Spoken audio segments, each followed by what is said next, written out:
Have you ever listened to one of those guided affirmations and just wondered what makes it so convincing? Well, today, we're not going to debate whether they actually work, but how they work. So let's get right into it and break down the linguistic architecture of a really popular one to understand its rhetorical power. Okay, so everything, and I mean everything in this affirmation grows from this one single idea. March is my blooming season. And it's such a powerful metaphor, right? Because it instantly changes the whole idea of personal growth. Instead of this hard uphill climb, it suggests growth is something natural, beautiful, and kind of inevitable, just like spring. And the reason this lands so well is that the metaphor of spring is universal. We all get it. It's a time for rebirth, for new beginnings, for things to grow almost without trying after a long, cold winter. The affirmation just plugs directly into that shared feeling we all have. And this, right here, gets to the absolute heart of the psychology. The whole idea of blooming isn't about pushing or striving or hustling. No, it's framed as a natural unfolding. This simple rephrasing is the key.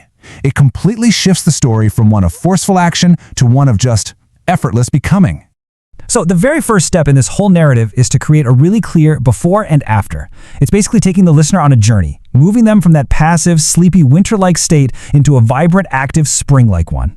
And just look at the contrast they're drawing here. The language starts by painting a picture of the problem. You're feeling stuck, dormant, cold, then boom, it immediately gives you the solution: waking up, coming alive, tapping into fresh energy. It's a classic problem-solution setup, and it works like a charm. This line is just brilliant. It perfectly illustrates the core message. And you have to notice that word, effortlessly.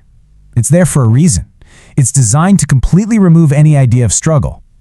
Success isn't something you earn through hard work. It's a natural instinct, as simple as a flower just turning towards the light. So this brings us to the central philosophy of the entire affirmation. And it's pretty radical, actually. It actively pushes back against that hustle culture mentality that's everywhere in self-improvement. Instead, it offers up a different way, a method based on passive attraction and just getting into alignment. Let's break this down. I never force, I flower. That's telling you to replace all that effort with natural growth. Then, I do not chase, I attract, means you should swap running after things for just being magnetic. And finally, I do not rush, I unfold. Asks you to trade anxiety for patience. It's a total paradigm shift in how to get what you want. I mean, the language here is so poetic and so powerful. What it's suggesting is that you, the listener, aren't even doing this by yourself. You're being supported by these big, benevolent forces: grace, divine timing, golden favor. This makes the growth they're promising feel not only effortless, but totally inevitable, like it's meant to be. So, if you go all in on this flowering philosophy, what's the payoff? What are the results you're supposed to get? Well, the affirmation is very, very specific about the rewards, outlining all the tangible things that are going to come from this blooming process. And look how comprehensive this list is. It's the whole shebang. It covers pretty much every major thing a person could want: love, money, health, confidence, opportunity, safety. By casting such a wide net, the affirmation makes itself appealing to almost anyone listening. The main takeaway here is that this isn't about some small tweak or a minor improvement. Oh no. The promise is a complete, holistic, all-encompassing upgrade to your entire reality. It's selling you a vision of a complete personal renaissance. And now we get to what is arguably the most powerful rhetorical device in this entire track. It's a trick that's so simple but incredibly effective. Let's call it the mirror technique.